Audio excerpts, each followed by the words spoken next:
moderator is North Idaho College political scientist Tony Stewart.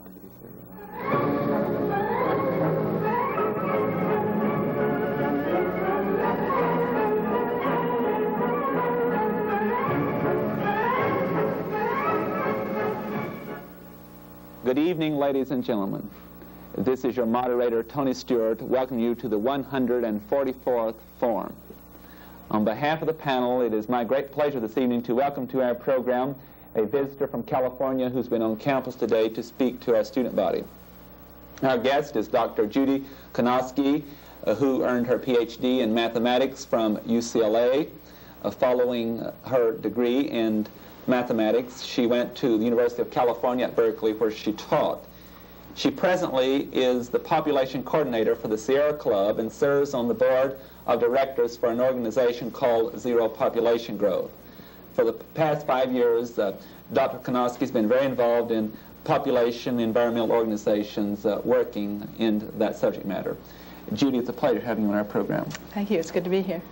I also want to welcome to our panel today, to my far left, Dr. Ken Wright, who is chairman of the Division of Physical Sciences at North Idaho College and a graduate of the University of Idaho. Welcome. Also back today is Mrs. Mary Lou Reed, who is well known as a state environmental and political leader with graduate studies in theology at Columbia University. Welcome back. And ladies and gentlemen, it's my pleasure to welcome to our program today a new panel member who will be with us much in the future. To my immediate left, Mr. Peter Simmons, who is a business executive in the state of Idaho and travels throughout our country. Welcome to our show, Pete. Thank you. We'll proceed to questions at once, and the first question today from Dr. Wright. Judy, my question, first of all, involves people in the United States as a whole. We've got so many problems today that we are concerned about. We have economic problems, all-time high interest rates, unemployment is unusually high right now, inflation is almost runaway. I'm wondering why people in this country in general should be concerned about population. Well, population growth is something that we don't perceive of in the short term. We don't really notice, unless our area has been experiencing great influx of people, that there are 2 million Americans more than there were last year, and 2 million were added the year before, and there'll be 2 million more added this year. But population growth is something that affects us very profoundly. We now have 213 million people in the United States, and as I said, population is still increasing in the United States, and projections are that it might increase to about 260 million by the year 2000, which would be an increase of more than 25% in our population.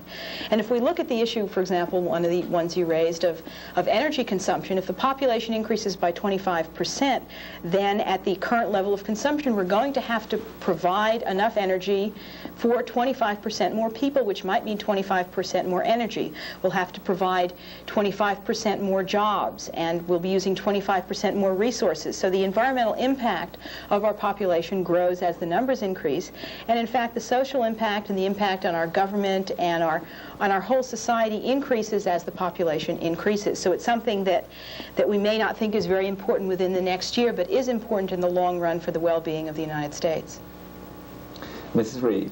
Judy, this is such an enormous problem. It's hard to know where to begin, but let's begin with the industrialized countries. And if we assume that the control of population is really essential to man's survival on Earth, are you optimistic that the industrialized countries will continue to bring their birth rates down? I think I am optimistic. Some countries, such as Germany, both East and West, and I believe Austria and Belgium, are either at a stabilized population, which is zero population growth, or even declining slightly, or are very close to stabilization. I should point out for people watching who don't know what a stabilized population is that it means that from one year to the next, the approximate number of citizens in a country or residents is about the same. So the number of births plus the number of immigrants would be equal to the number of deaths plus the number of emigrants. And birth rates have been coming down in the developed nations. The birth rates have declined substantially in the United States in the past 10 years or so, but we're still not at a situation where birth rates are low enough to match the death rates. So in all the countries except the ones I mentioned in the developed developed world, the industrialized countries, the population is growing at a slow rate, but it still is growing. But I'm hopeful that the increased provision of birth control services, increased opportunities for women, and increased concern about population growth will lead to a further reduction in birth rates until gradually the populations that we've been talking about will stabilize. Would you expand a little bit on these increased opportunities for women as a factor in population control? Well, one of the most important things is not just the availability of birth control services for women and for men, but also whether or not people are motivated to use them. And people choose to have children or to not have children for a variety of reasons. And generally we look at the options that are available in our lives, what kind of careers we could have, or jobs, or interest in political or social movements, or religious interests, and interests in becoming a parent, and we choose between them. And it's been found that if a woman has more educational opportunities and more chance for a meaningful career that interests her, then she's likely to choose to want fewer children. So that's the connection between the two. Thank you. Mr. Salmons. Judy, in the United States, how has the zero population growth been received by minority groups, and do they trust the motives that prompted the program? Well, several years ago they certainly didn't. There was a lot of hostility, especially from black groups, feeling that this was just another ploy by the white majority to control their numbers. And the people who got involved in the population movement were people who, and are people who are concerned about the well-being of all Americans. And at first we were perhaps not sensitive enough to the possibly realistic fears of blacks that, for example, they would go to a local family planning clinic and they might be forced or coerced into having an abortion or being sterilized. And unfortunately, there have been some cases of that around the country. But in general, black women have been very receptive to birth control services when they've been offered. And one case I used to quote a lot was several years ago. There were two family planning clinics in Detroit and Philadelphia, I believe, that one day were shut down by militant blacks saying it was genocide and it was racism. They were shut down by militant black men, and in both those cases, from what I heard, the next morning black women were picketing to have them opened. So there are two different issues. One is the provision of birth control services, and the other is the population stabilization movement. And I think all people in the country are very receptive to birth control services, because if they want to limit their fertility, then they want to avail themselves of their services. Many members of all minority groups are concerned about environmental issues, including population growth right now. And in fact, one group with the lowest birth rate in the United States is the black middle class. So it appears that in the United States, it's not, say, religion and ethnic background and race that are the determinants of family size, but more economic status. And the fastest way to induce people to lower their family size is to bring a group into the middle class as quickly as possible. So the fears are there. I think that people are less worried now about accusations of genocide now that they see that no one in the population movement is in favor of forcing people to have fewer children. We want to open up people's options so that people can choose whether or not they want to have a child and make the decision on their own. Let me ask you this question. How is the religious community reacting to the problem of birth control?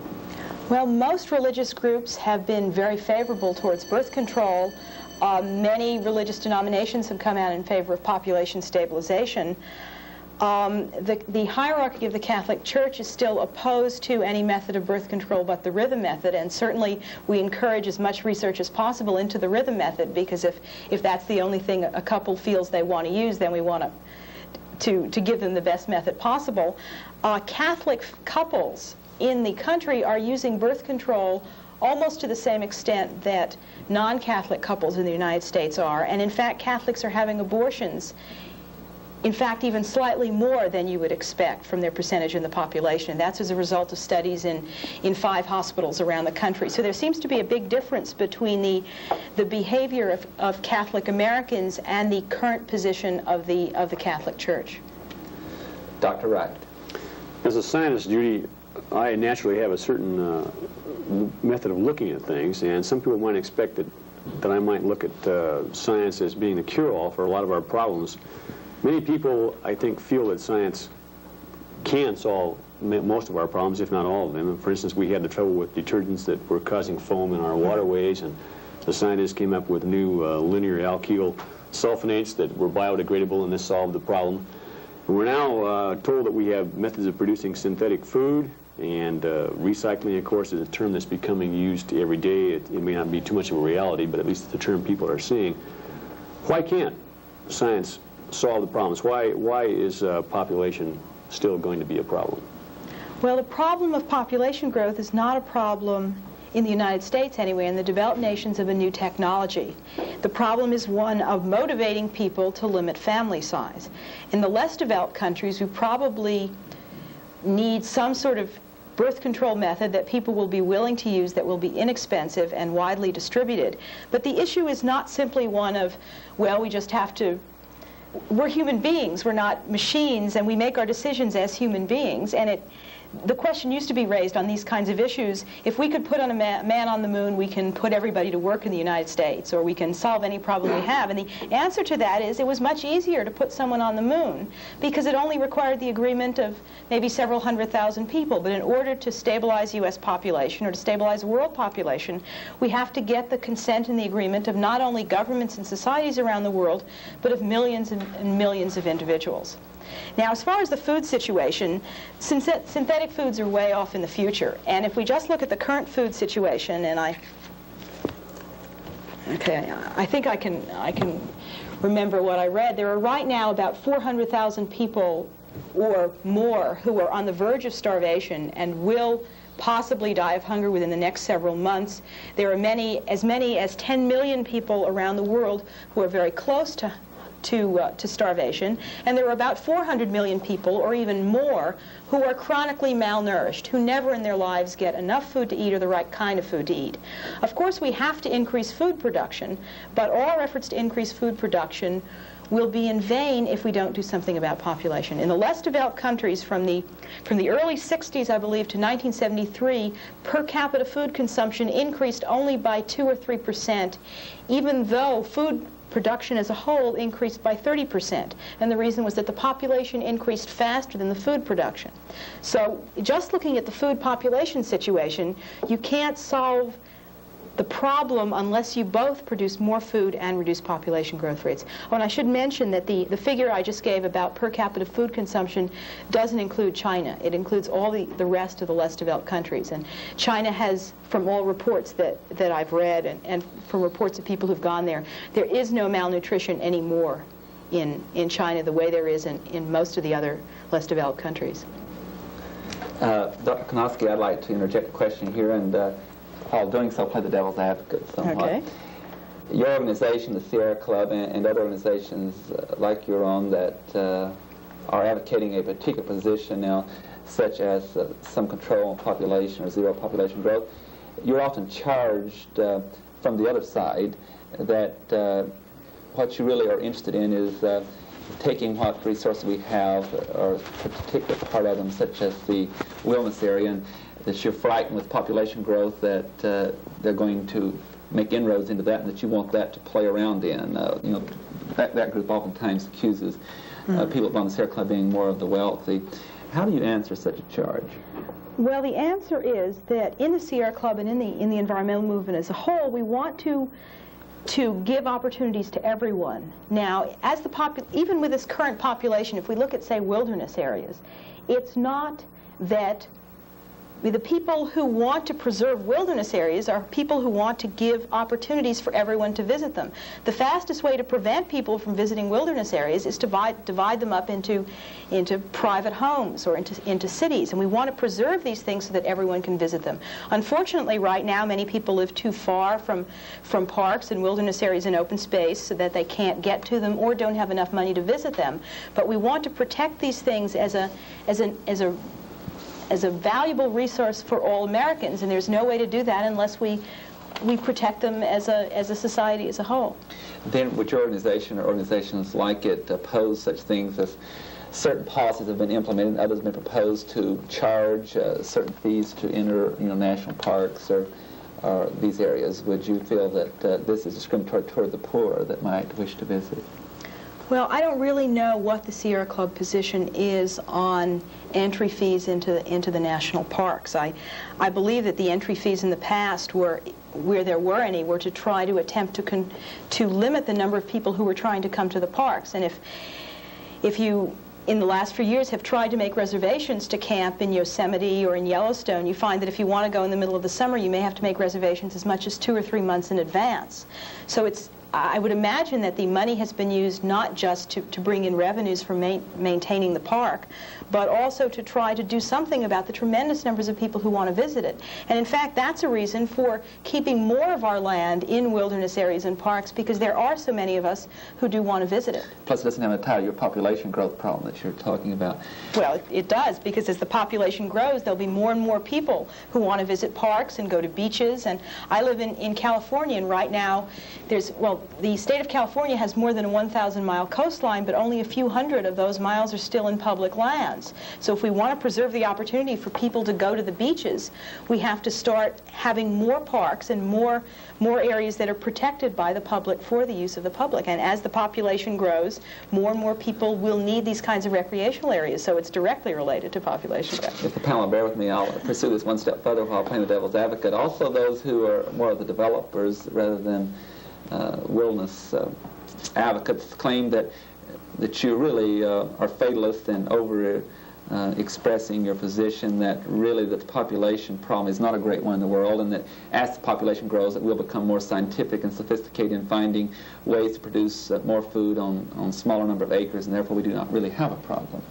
Well, I think there are 2 issues there. One is the issue of whether or not we have a problem. And with 400 million people in the world malnourished, and many others living at the edge of poverty, both in this country and around the world, we are already having problems. So to say that the population problem is in the future is to ignore the very real problems we have now with energy consumption, resource depletion, and the tremendous poverty around the world. Now, the issue of developers is a different one.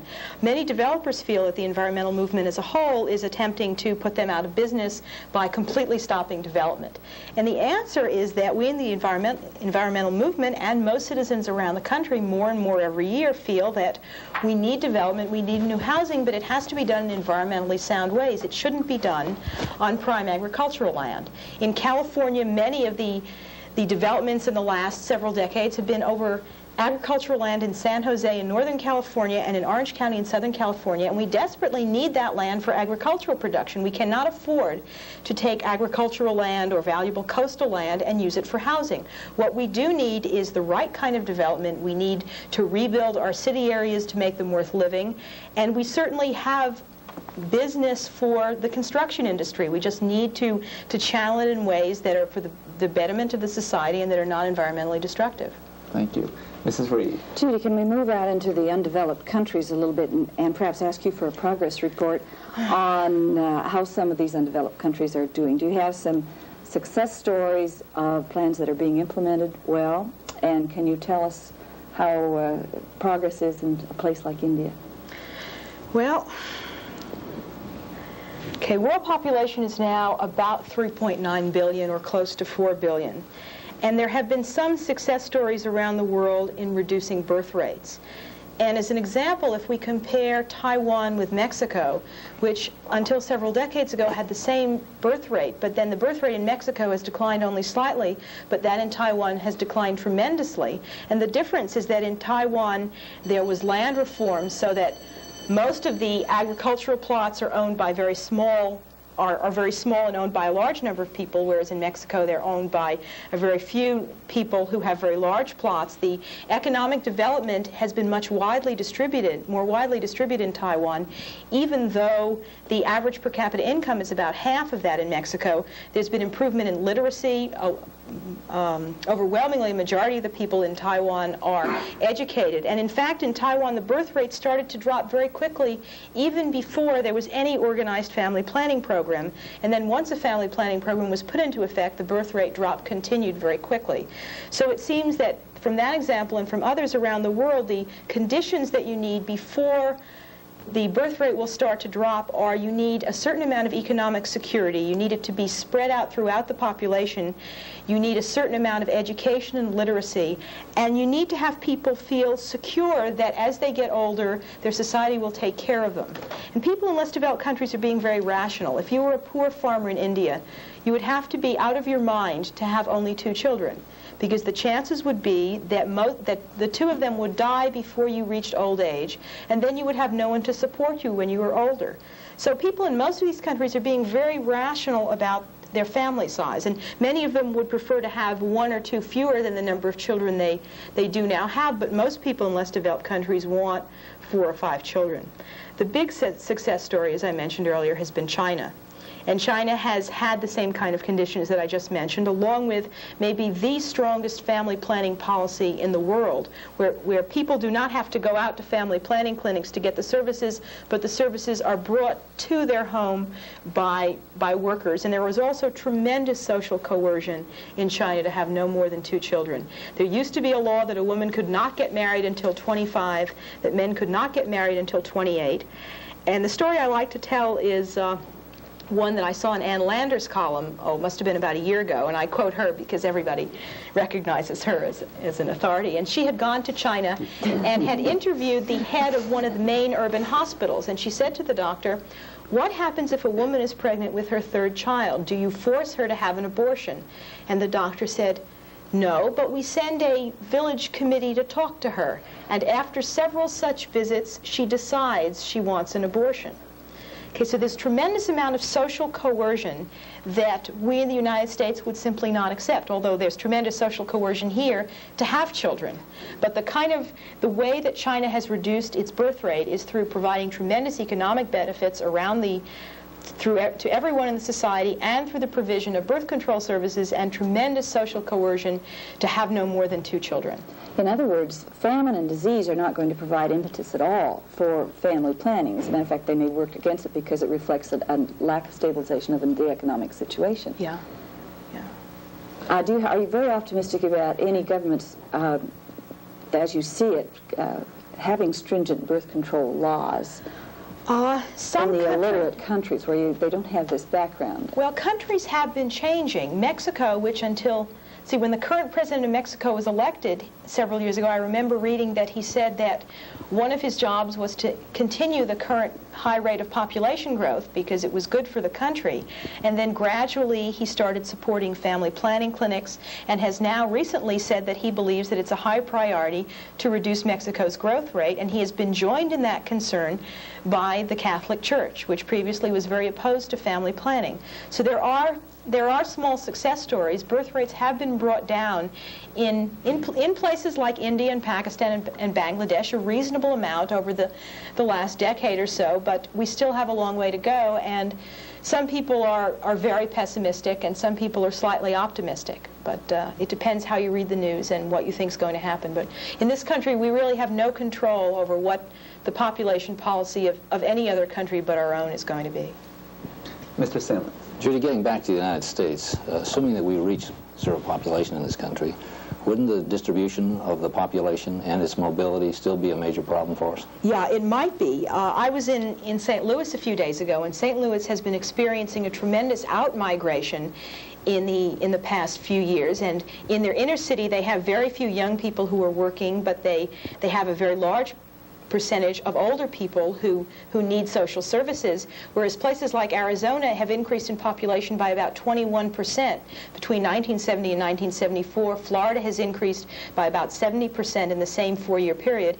And we might still have the kinds of problems associated with some counties, some areas of the country really needing population and losing it, and other areas receiving tremendous numbers of population. And I don't know what we can do about that. We probably need to be more careful about the way that we direct economic growth, so that if we should encourage, say, companies to move into areas like St. Louis or move into Detroit so that people will stay in the areas and to alleviate unemployment problems. Instead, what we've had in the past has been that we haven't even tried to guide local growth and guide migration patterns.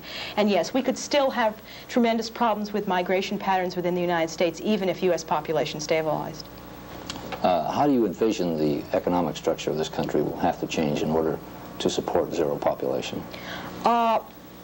Well, I don't think it has to change, and I'm quoting as my source the President's Commission on Population Growth in the American Future that studied the issue of population stabilization within the United States from 1970 to 1972, and they studied 25 or 30 key industries within the United States, and they found that the industries would be no worse off under a stabilized population than under a growing population.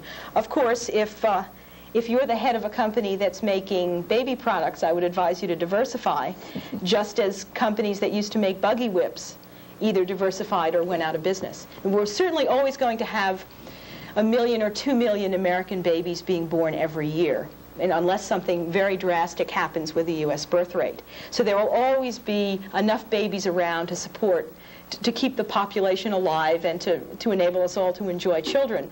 But companies that in the past have relied on economic growth, on fast population growth, or on large numbers of children will simply have to diversify. And they're realizing that already, and diversifying. Dr. Wright. Judy, you talked about the government program in China and how successful it has been, and you also stated that you didn't think that social coercion of the type that has been used in China would ever be successful in this country. Does your organization, the Sierra Club or Zero Population Growth, think that the United States government should have an official policy, and if so, what kind of coercion do they think should be used?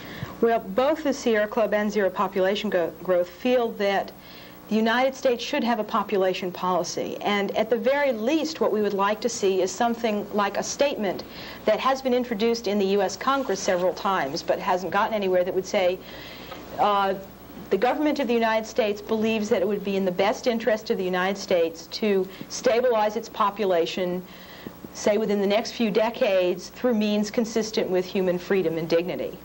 And the effect that simple statement would have would be that throughout the educational system, through the allocation of resources, through government planning, through subsidies for sewage and water supply, there would be a realization that the United States is going to stabilize its population, and we have to plan for that day and welcome the occurrence of a stabilized population. There's no one, as far as I know, certainly not in the Sierra Club or in Zero Population Growth, who advocates any kind of forced limitation of parenthood. We simply want to make the services so widely available and the issues involved so widely known that people will choose to want smaller families or will choose not to become parents. Does your organization feel that the government should adopt any kind of encouragement, such as a tax incentive program, sort of the reverse of what we have right now? Well, the Sierra Club hasn't dealt with the issue of exactly what kind of tax policy we should have. The difficulty with, well, the most usual proposal is for elimination of the tax exemption for more than 2 children. And Zero Population Growth considered that several years ago and for a while was in favor of that, and then did some hard thinking and realized, well, if you were upper middle class or upper class, then losing an $800 or whatever the exemption is right now wouldn't change your action having another child. And if you were too poor to pay taxes, then it wouldn't change what you're doing anyway. And the primary effect of that kind of measure would be to hit the lower middle class, for whom the difference in the amount they would get back in taxes, the amount they would pay in taxes, might be significant in terms of the opportunities they could offer to a child that they already had or when they were planning to have. So ZPG withdrew its support for taking away the tax exemption for more than 2 children. The Sierra Club hasn't dealt with the issue. It's something that a lot of people have been proposing. Something else that's worthy of consideration is tax matters that discriminate in favor of people who are married as opposed to people who are not married, since there's a high correlation between marriage and parenthood, which, although it's not 100%, most people, well, so we really feel that people who are married should be treated the same way as people who are single are as far as the tax status is concerned. And there are a lot of very difficult issues, and we don't want to penalize people who already have children or penalize people who had unwanted or unplanned pregnancies and births. But we do feel that it would make a tremendous difference if we could say to the American public, your government has thought about it and feels that it would be good if we move toward population stabilization. Certainly state governments could do that, although states have no control over things like in-migration and people leaving the state. Mrs. Reed. This is just another side of Ken's question. I'd just like to have you comment upon it, Judy, if you will. Garrett Hardin, the University of California ecologist, biologist, who is the author of Tragedy of the Commons, proposes compulsory birth control on the grounds that those who don't practice birth control will outbreed those who do, to the detriment of an overpopulated society. And he argues for this lifeboat ethics, which says that we must sort of harden our hearts and let those who are in the lifeboat survive and those who are floundering in the waters go under. Would you comment on that? Yeah, I'll comment on your last point first. One comment I usually make is that some biologists don't know very much about politics and some politicians don't know very much about biology. And although Garrett Hardin is a very fine ecologist, let's take his analogy of the lifeboat. And what he says is the United States and the developed world is a lifeboat. And all the poor of the world are swimming in the ocean around it. And we have only limited resources on the lifeboat. What should we do? Should we try to take everyone in the water into the lifeboat when that will only mean everyone will drown and we'll all die? And his analogy is that somehow civilization will be destroyed. Or should we attempt to save those of us in the lifeboat? Now, there are a number of things that are wrong with that. First of all, we're not in a lifeboat, we're in a yacht. Okay, this country consumes a tremendous amount of the world's resources. And if we're in a yacht, then the question is, why are we in a yacht, not a lifeboat? And some people feel that Americans have a moral responsibility to consume less. But forgetting about the moral responsibility, or whether you believe there is one or is not one, there are the political realities which Hardin seems to ignore. He feels that we should decide which countries will be saved and will not be saved. And he somehow implies that if a country will not be saved, I'm not sure what he means is going to happen. Certainly, even if there's tremendous famine in India, the Indian culture will survive. The Pakistani culture will survive. It's not a question of survival of cultures, it's a question of tremendous human suffering. And if the United States came out and said, we're not going to send food aid to some particular country, I don't know whether Hardin thinks that the people there will say, oh, too bad, and just quietly starve to death. There are political realities. We're a net importer of many of our major resources. We're dependent on other countries exporting those resources to us as they're dependent on us buying it from them for the situation of their economies. But we can't decide that we can't decide who's going to survive and who won't, and then make proclamations and assume that the rest of the world will go on with it. The United States contributed $1 billion in food aid around the world in 1974. Some people feel we should have done much more than we did, and some people feel that we should have done just what we did and no more. I should point out that the major recipients of U.S. food aid and food loans in 1974 were, let's see, well, I won't ask you to guess. Cambodia, South Vietnam, Egypt, Syria, and Chile. Okay, the hardest hit countries did not receive the most U.S. food aid. We are using our food aid partly for humanitarian purposes, because we did send some food aid to the most severely hit countries, but also to further our political interests. And the United States does not have, or did not have this year, enough food to save the world.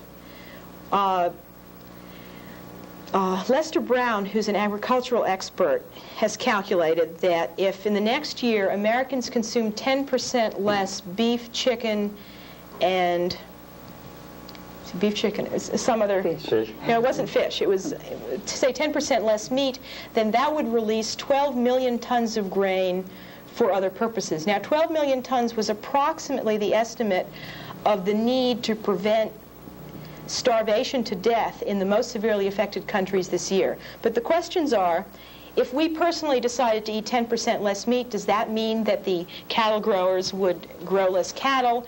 Even if they decided to leave it all in grain, what would happen to the grain? The farmers would sell it. Now, are we willing as a country to have the government buy up the grain and give it away as a humanitarian gesture to people around the world? Or do we feel we should sell grain to the highest bidder, and whoever can't pay for it will just have to get part of our $1 billion in food aid? And the issues are very difficult. They're not just humanitarian, but they're political. And what Hardin would say is that if we send food aid now, then all that we're doing is keeping people alive to reproduce so that in 2 years or in 5 years or in 10 years there will be more hungry people. And the answer to that is we have to simultaneously work on increasing food and in reducing the birth rates, because to some extent he's right. If we do nothing about the birth rates, then the hunger will only keep increasing year after year. And it's a terribly difficult issue, and it's something that the United States is only starting to talk about now. And it's certainly maybe the hardest issue in the United States as far as international population policy. Well, it certainly does seem difficult, because we realize that we're on the yacht, we're riding in first class, and what is our responsibility to steerage when we hit the iceberg? And I think the question of our changing our habits or redistribution seems to be one that is talked about a lot, but nothing is really done about it. And it, as you say, is a political question. Yeah, Hardin points out that it's only in the past several decades that we have started to feel responsible for humanity around the world. Before that time, in all of human history, if you heard that there was famine or a plague somewhere, there was essentially nothing you could do about it.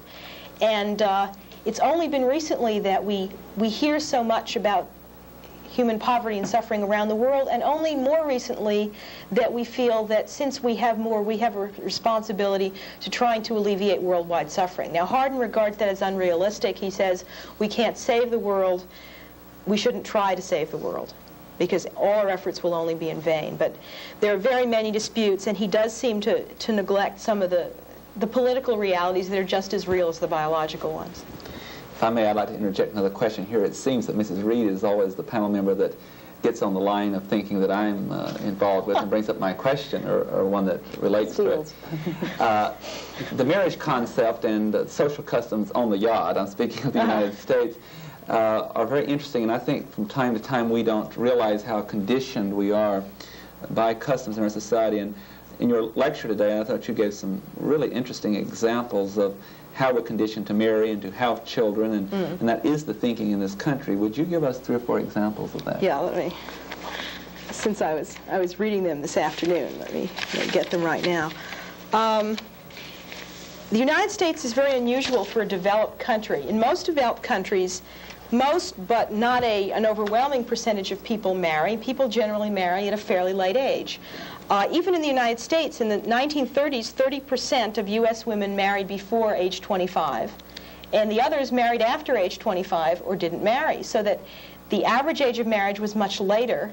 And now we're at a situation where 95% of Americans marry, which is unprecedented in American history and also in the history of the developed nations.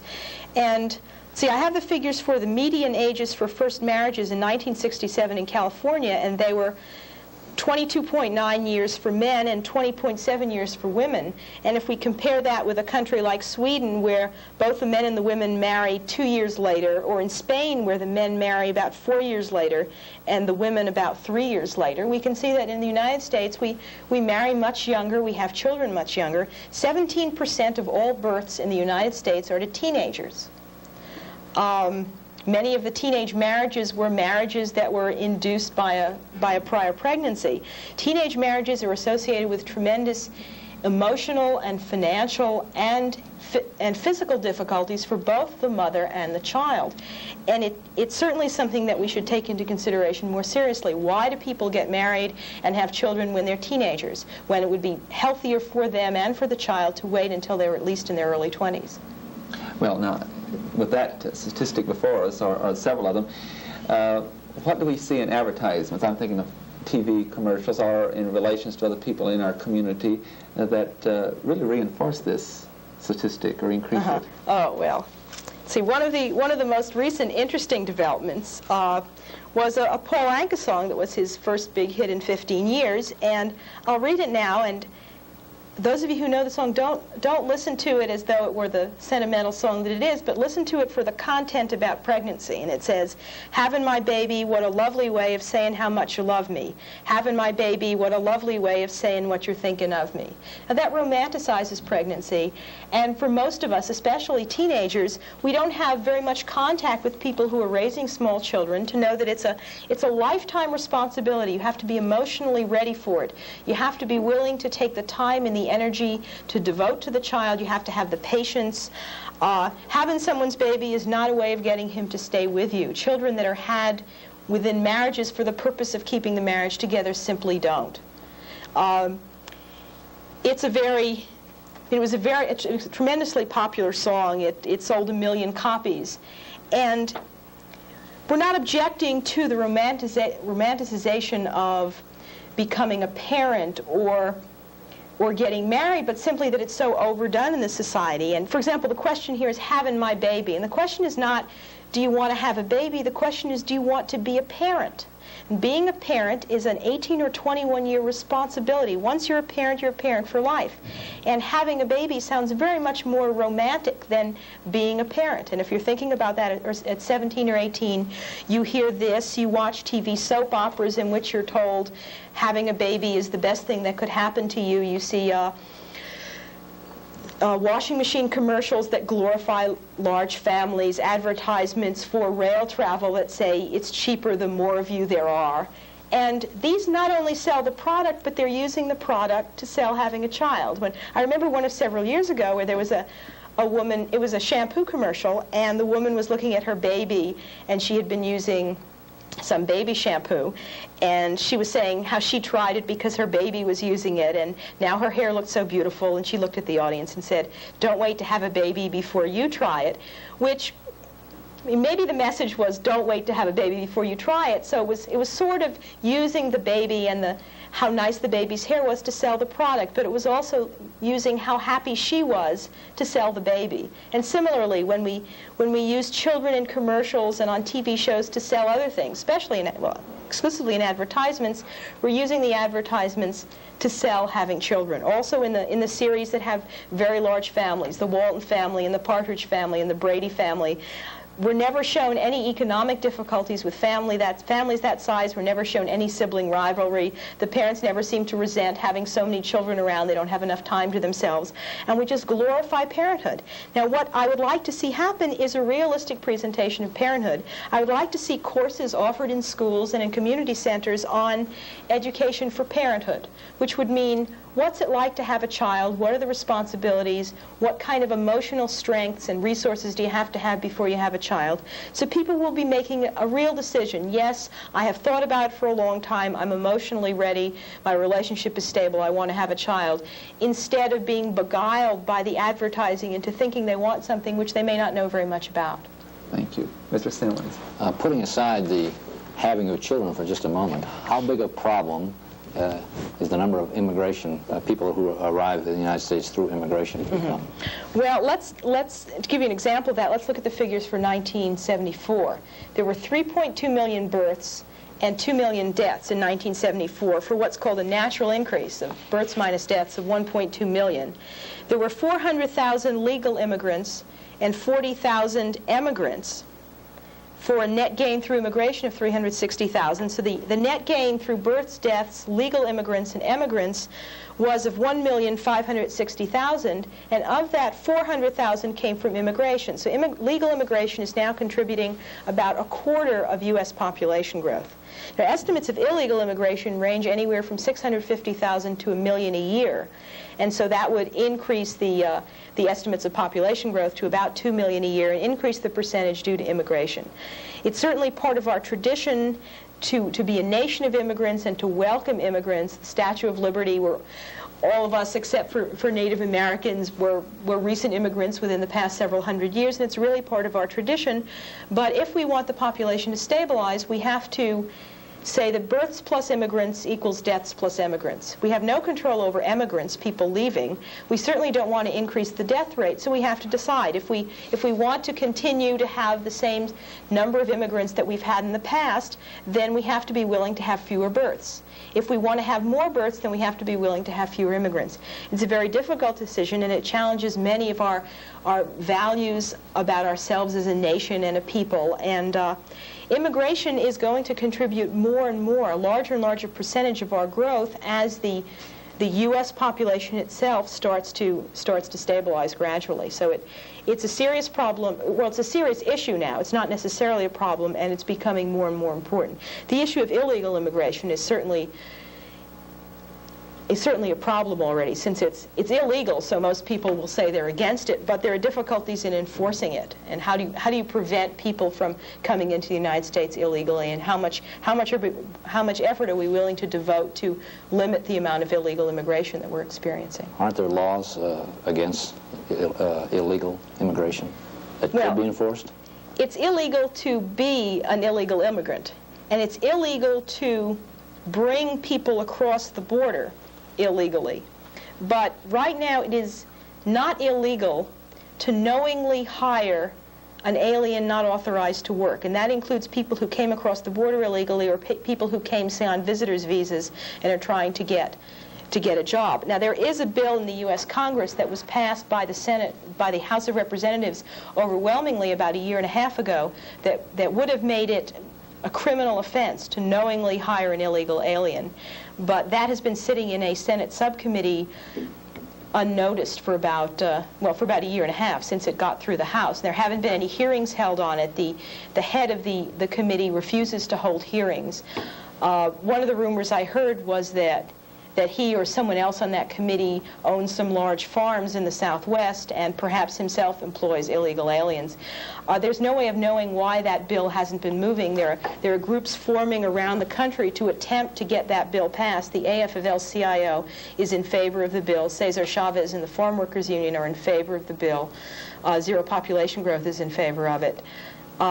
It's something that perhaps its time has come. Immigration has been more in the newspapers, especially illegal immigration, over the past 6 months than ever before, but the bill is still tied up in a Senate subcommittee. Dr. Wright. Without saying anything about whether the minds are great or not, I might add that it seems like the minds in this panel do seem to run on the same track. Mr. Stewart has commented about Mrs. Reed stealing some questions that he was going to ask, and I wanted to have you bring out some of the social coercions that we do find in our society, some of which are fairly subtle for people to become parents, especially at early ages. And I think you've done a fine job on that. I think we can move on from that. The question I'd like to ask you right now is kind of a personal one. Dr. Paul Ehrlich of Stanford University, who is and may still be or was and may still be a director of Zero Population Growth, appears a great deal on public programs and making presentations, and he in general paints a very gloomy picture of the future of the world, what most people would call sort of a Malthusian type outlook. After having been involved with population studies for about, I think, 5 or 6 years now, what is your personal opinion about the prospects of the world as a whole? Well, to answer part of your first question, Paul Ehrlich is no longer on the board of directors, but he's the honorary president of Zero Population Growth. I try not to be depressed. I mean, there's a difference between being pessimistic and being depressed. And in too many of these difficult social issues, if we allow ourselves to get depressed, we wind up not doing anything. But pessimism is, I think, a realistic worldview. It might be, in some situations, pessimism is realism. And I don't know, it depends on whether you think that several million people dying of starvation this year is already the crisis, or what you would regard as a terrible situation, and what you would regard as okay, but something we'll muddle through. I mean, certainly any time someone dies of starvation, it's a horrible situation for all of us. But we're in the middle of the population crisis right now, but we don't realize it in the United States because the effects are very subtle, and because even though there's a substantial amount of hunger and malnutrition in the United States, we're not seeing people dying in the streets. And he's fairly pessimistic, although I don't think he's personally depressed. I really don't know. As I said earlier in response to another question, it depends on what you regard as a tragedy. If you regard the tragedy as already here, then you would be pessimistic. But if you regard the ultimate goal as an eventual stabilization of U.S. population and as an eventual decent standard of living, then maybe it might be easier for a person to ignore the suffering we're going to have getting to that goal. So I'm not optimistic, but I'm not depressed. Mrs. Reed. Judy, I don't want to let you go without asking you a question about abortion, because I think that generally in the United States, birth control information is accepted, but abortions remain kind of controversial. And can I ask you, is it really still true that it's difficult for a low-income woman to have an abortion, or are there enough urban clinics that this is becoming something that is not priced out of the market? What are the average costs of abortions in a city? Yeah, well, it depends where you are. Let's see, this is January 75, and until now, part of the federal Medicaid program has been a requirement that for states to get money, they have to include certain services. And one of the services was family planning, which was not defined.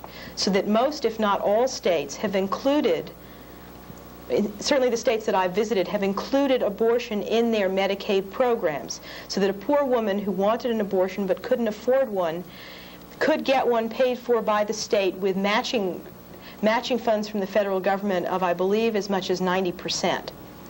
Now, there are challenges to that right now in January 75, and the Department of Health, Education, and Welfare recently issued a new ruling defining family planning in which they specifically excluded abortion, both abortion at the woman's request and abortions, for example, to save the woman's life, from the 90% federal matching funds, and they excluded it from the definition of mandatory coverage under Medicaid. Now, they allowed 30 days for public comment, and that period was over several weeks ago, and we're waiting to see what kind of ruling they come out with. If they come out with a ruling that excludes abortion from the 90% coverage, then states would be eligible to get only from 50 to 83% of the amount of an abortion, and then a state might be able to choose not to cover abortion. Now, if it did that, then there would be no way for poor women to get abortions. Well, certainly abortion is not a very happy way to control the population problem. But is it not true that most of the unwanted births occur in families of low income?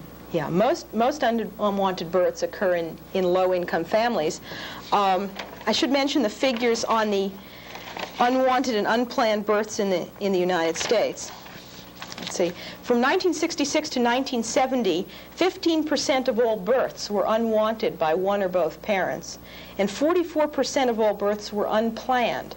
Unplanned means either the child was not wanted, or there was a timing failure in the use of birth control, or there was no birth control being used, but the couple didn't want to get pregnant. They just weren't doing anything.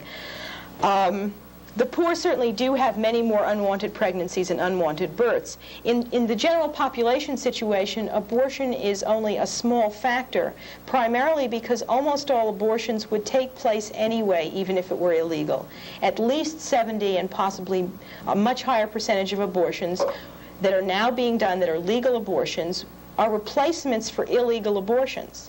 And so the main effect that the abortion law, the liberalization of abortion, the Supreme Court decision 2 years ago that invalidated all state abortion laws, has had is that now poor women can get abortions, whereas in the past, if you were middle class or rich and knew where to go, you could always get an abortion.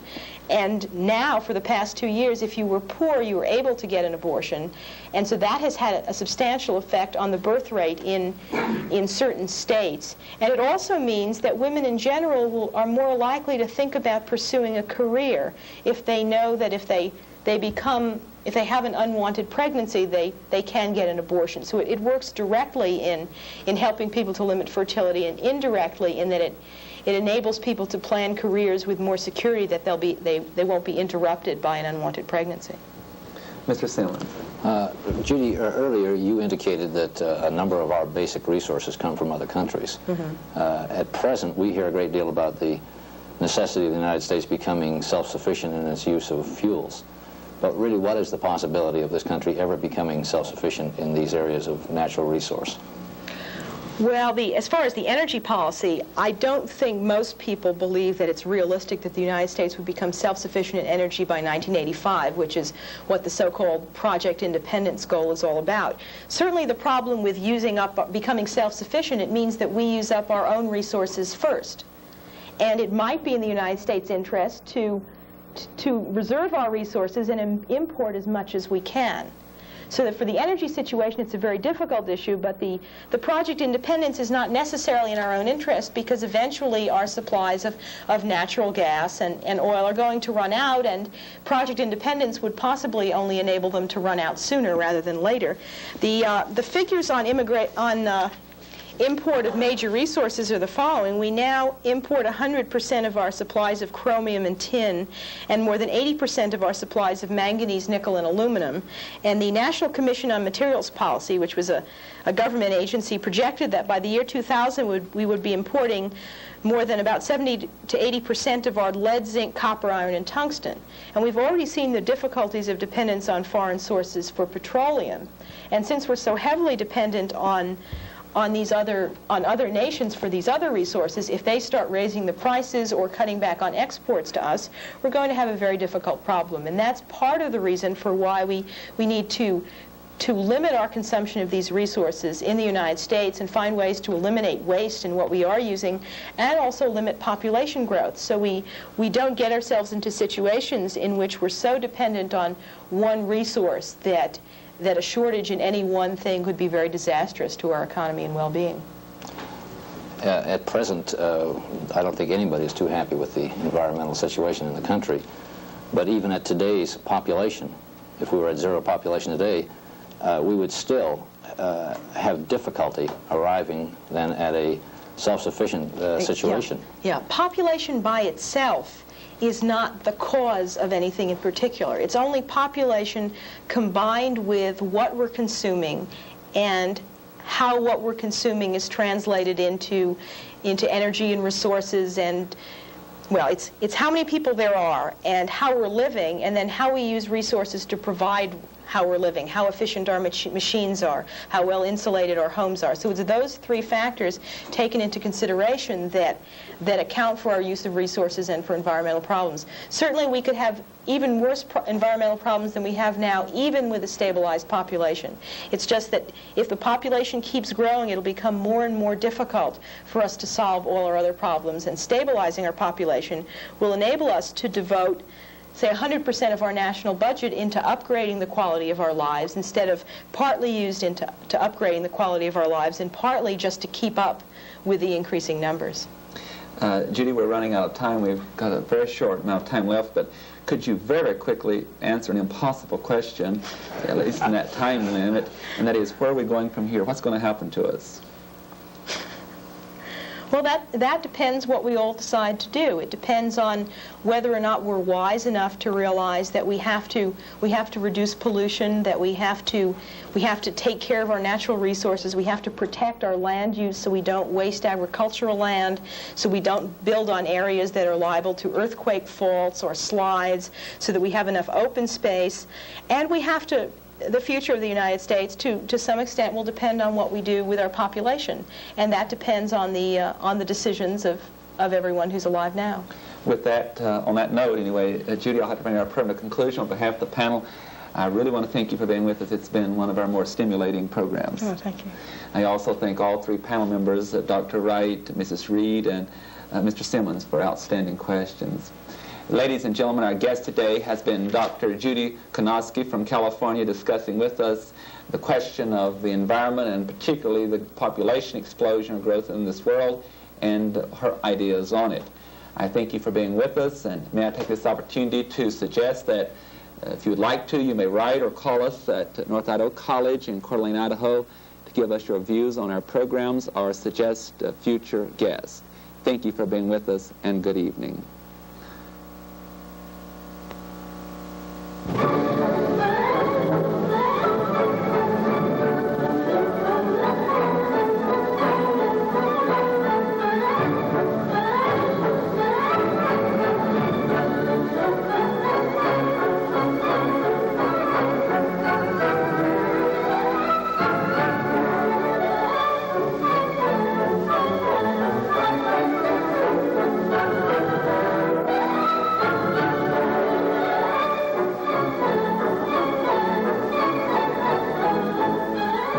The North Idaho College Public Forum can be seen at this same time each week over this station.